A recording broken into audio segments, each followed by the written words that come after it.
Os santos são sinais da presença do ressuscitado na história. Hoje, dia 3 de maio, celebramos São Filipe e São Tiago apóstolos.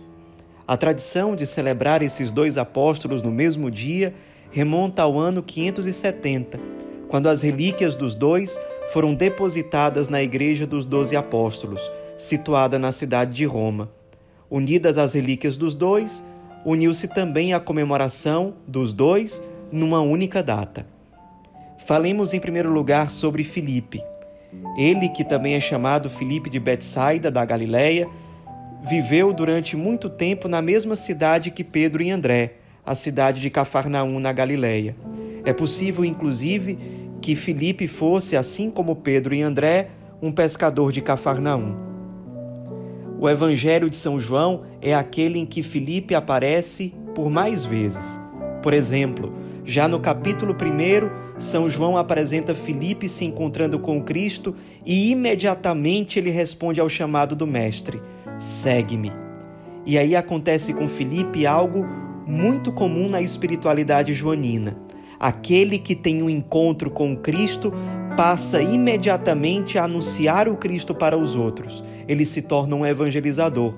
Assim aconteceu com Filipe. Tendo seguido Cristo e aderido a ele inteiramente, ele vai ao encontro de Natanael, também chamado Bartolomeu, que depois se tornaria também apóstolo, e anuncia a Bartolomeu a grande notícia: achamos aquele a quem Moisés escreveu na lei e que os profetas anunciaram, é Jesus de Nazaré. E então Filipe faz o convite determinante na vida de Bartolomeu: vem e vê. Outra referência a Filipe acontece no capítulo 6, no famoso episódio da multiplicação dos pães. É para Filipe que Jesus se volta fazendo a pergunta: onde compraremos pão para que todos estes tenham o que comer? Filipe então respondeu ao Cristo: ora, 200 denários de pão não lhes bastam para que cada um receba um pedaço. Jesus mostrava com aquela pergunta que Filipe ainda não tinha uma fé suficiente. Certamente, o milagre da multiplicação dos pães foi um sinal que fez crescer a fé, inclusive nesse apóstolo. Filipe aparece ainda quando alguns gregos, no capítulo 12 de São João, desejosos de ver o Cristo, perguntam para Filipe o que eles poderiam fazer para encontrar Jesus. Nas suas próprias palavras, eles disseram: nós queremos ver Jesus. E então Filipe, junto com André, leva esses gregos ao encontro do Cristo. É assim que se deve evangelizar, não apenas por meio de palavras, mas conduzindo aquele que é evangelizado a um encontro concreto com Cristo. Outro momento em que Filipe aparece nos evangelhos é quando ele se atreve a pedir ao Cristo: Senhor, mostra-nos o Pai, e isso nos basta. E então ele recebe, não só ele, mas todos nós, aquele ensinamento que aquece os nossos corações. Há tanto tempo convivo convosco, e ainda não me conheceis? Quem me viu, viu o Pai.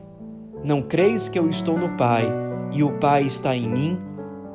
Perceba que em vários momentos da vida de Filipe fica muito claro que a autoridade para falar do Cristo vem de um encontro verdadeiro com Ele. O encontro verdadeiro com Ele é também o encontro e um conhecimento verdadeiro do Pai. Filipe mostra, portanto, que o verdadeiro evangelizador, o verdadeiro apóstolo, é aquele que tem um encontro íntimo, verdadeiro, atualizado com Cristo. Nenhuma evangelização perdura, tem valor, é autêntica, se não for alimentada constantemente por esse encontro. Esse encontro dá respaldo àquele que evangeliza, dá uma força evangelizadora que verdadeiramente dá frutos, assim como deu frutos na vida desse apóstolo. Depois da ressurreição de Jesus, nada nós sabemos com certeza sobre a vida de Filipe, mas há alguns relatos que dizem que ele acabou morrendo mártir após anunciar o Evangelho na região da Ásia Menor. O outro apóstolo que celebramos hoje é São Tiago, também chamado de filho de Alfeu ou São Tiago Menor.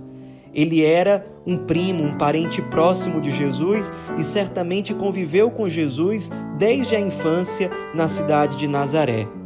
O Evangelho fala muito pouco sobre São Tiago, mas ele aparece, por exemplo, nos Atos dos Apóstolos, durante o famoso Concílio de Jerusalém, em que a palavra dele aparece como uma palavra muito forte e importante para que os apóstolos e os cristãos da época chegassem àquele discernimento importante quanto à participação e à convivência entre judeus e cristãos que não vinham do judaísmo.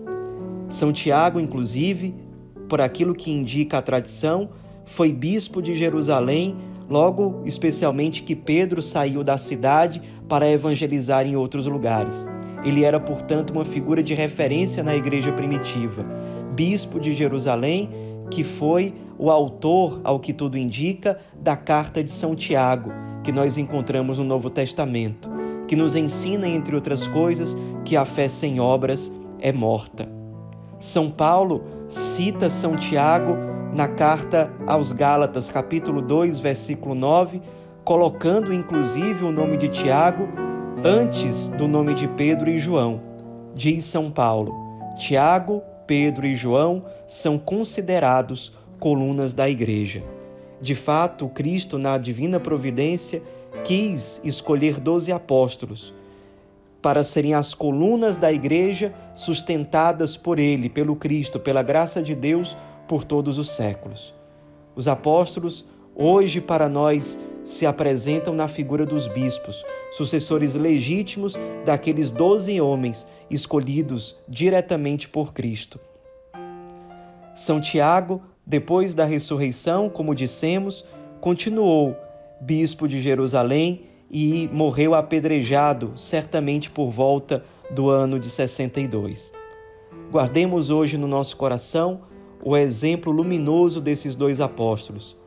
Fiquemos felizes em sermos parte de uma igreja verdadeiramente apostólica, porque se constitui tendo como colunas os apóstolos escolhidos diretamente por Cristo.